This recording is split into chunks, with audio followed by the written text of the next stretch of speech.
Okay, so you chose life over death. Exactly.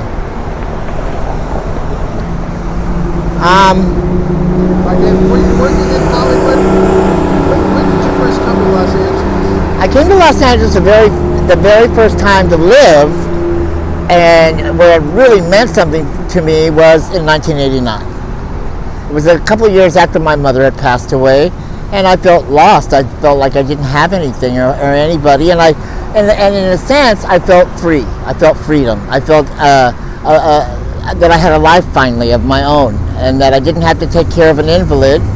And I loved taking care of an invalid. You know, I loved her very much, but she suffered, and after her passing, I felt relieved that she was with God, you know. And she was a firm believer in God, and she taught me a lot of wonderful things, a lot of wonderful lessons.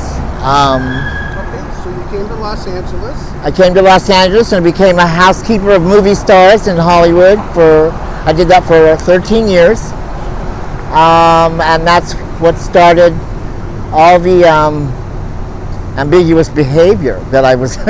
I mean, everything came to me so quickly and so easily. I got a comfort out of that, and I got some lessons that I never thought I'd ever be a part of. And even though they were lessons of negative activity, I'm glad they all happened, and I wouldn't change anything for the world because I learned something out of it. I learned what kind of stuff?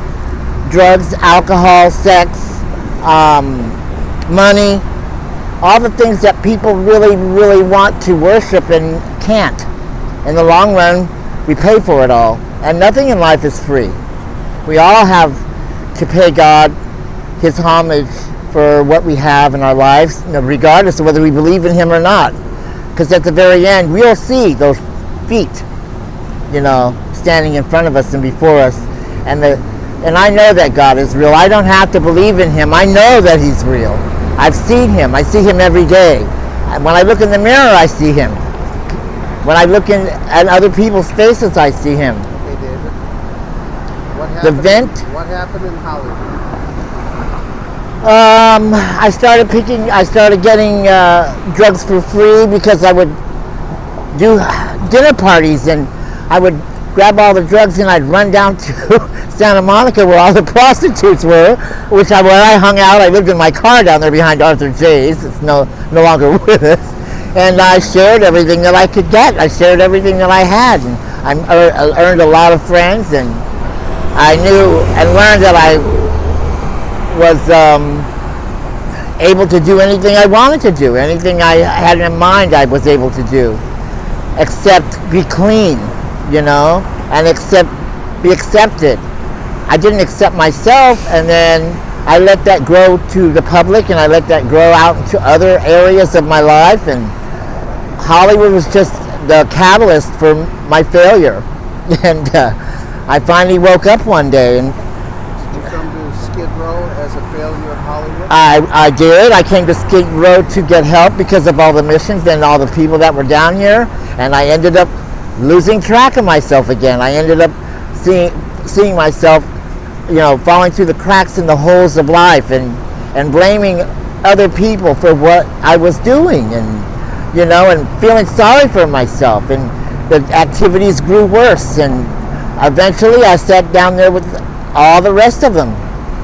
And there's so much to talk about, and so much to think about, and so much that I can remember because I'm older now. Okay, talk to me about what was it like?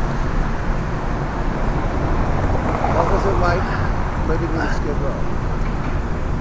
It was crazy. It's still crazy today, but it was crazy. Only I had a much brighter picture because I was really part of the scene, I was buying drugs every day. I was conning people for money. I was doing all kinds of things, selling my body. I was doing everything I could think of to get drugs every day. The lies and the premonitions that I was performing and the things that I was doing was starting to really give me a conscience, and I started to learn how to hide it with my drugs, that I didn't care, I told myself I didn't care every day.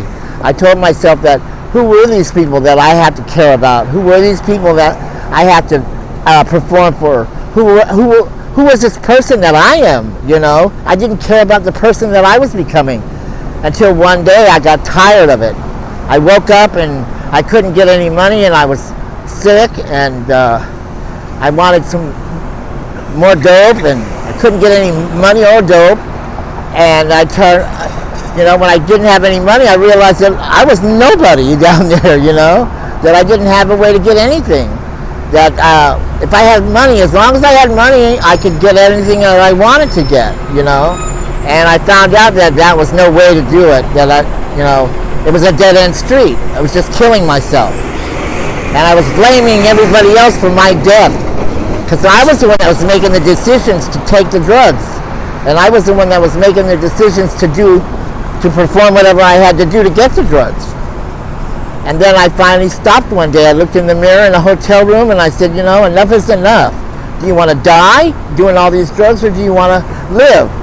And I had to change my desires instantly in that room. Before I left that room, I had my desires changed.